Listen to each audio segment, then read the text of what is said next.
Hey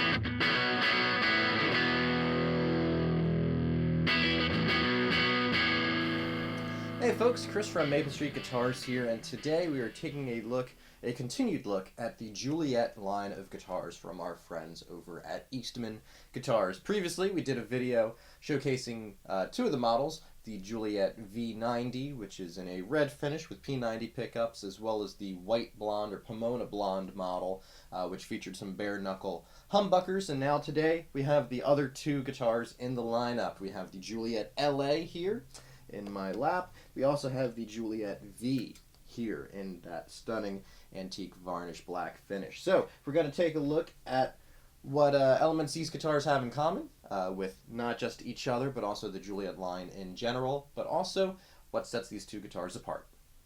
So first, taking a look at the Juliet line, there are a number of things that all of these guitars have in common. Perhaps most notable right off the bat is obviously our offset body shape. This to me has always struck me as kind of taking elements or borrowing, blending elements of a Firebird and a Jazzmaster. Obviously two guitars that have really withstood the test of time after all these years. And yet, although it's a combination of the two, it still feels wholly unique.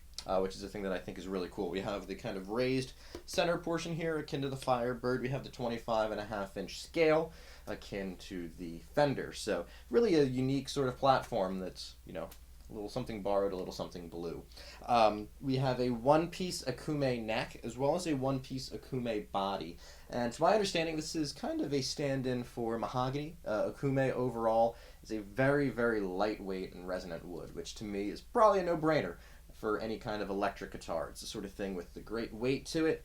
This wouldn't be a guitar that you would struggle with if you had it on a strap for hours on end at the gig.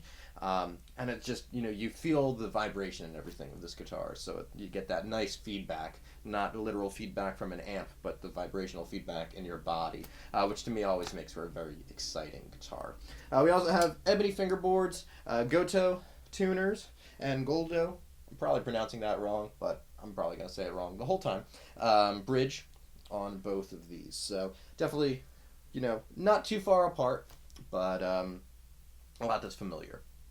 So now digging into the elements that are a little bit different between the two, I think most notable, at least to the eye, is certainly the difference in finish. So with the Juliet LA here, this features their True Tone Gloss finish, in this instance in a Celestine blue, which is something that we first saw in the Romeo LA. This is a great kind of pearlescent metallic sort of blue, really, really eye-catching, and has your kind of standard gloss feel, whereas the Juliet V features their antique varnish finish. Now, this is a hand-rubbed finish that's much more thin, more sensitive, but to me really lets the wood really do its thing, and also has a little bit of a kind of relicking touch to it. So really, for those folks that like the look of a well-worn-in guitar, this is definitely going to do that for you. Obviously, black finish. We have all oxidized hardware on here as well to really emphasize that more worn-in sort of look.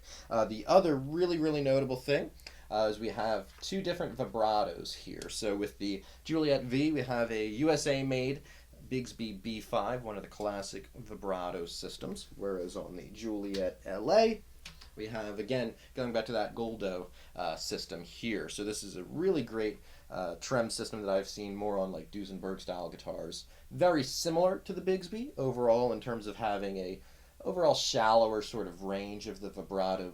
Very, very smooth, really fun vibrato to play with. And then lastly, our really big difference are the pickups of both of these guitars. So on the Juliet LA, we have a set of Seymour Duncan custom shop pickups. These are their Fat Cat P90s, which is a P90 and a humbucker size enclosure, but with their radiator gold foil style covers, which makes for a really, really sharp look. And the Juliet V features a pair of bare knuckle pickups. This is the Old Guard set. This is akin to what would be in the Pomona blonde finish as well. So this is a low output humbucker, really great clear sort of sound. So now that we've taken a look at all the similarities and differences, let's take a listen. So first we're going to hear both the Juliet LA and the Juliet V in a clean context. But for today, our demonstration purposes, I'm going to be using a Carr Mercury V. This is a Marshall style amp with 6v6 power tubes that really has quite a wide range of gain, and that was really kind of one of the things that I wanted to explore with both of these guitars. Both P90s and humbuckers obviously are kind of a no-brainer with a Marshall style amp, but let's first hear them in a clean context.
Next, we're going to dig in a little harder, a little deeper. We're going to crunch things up a little bit with a kind of mid-gain sort of tone.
And lastly, let's go for some all-out high gain and really rock out and listen to what both of these guitars offer in a high gain context.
So that does it for today's exploration of the remaining guitars in Eastman's Juliet lineup, the Juliet LA and the Juliet V. What did you think? Are you a fan of Eastman's new kind of unique original guitars? Are you an offset fan in general? Are you on Team P90 or Team Humbucker? Let us know in the comments below. Of course, feel free to come on by anytime here at Maple Street Guitars in Atlanta, Georgia. And until next time, I'm Chris.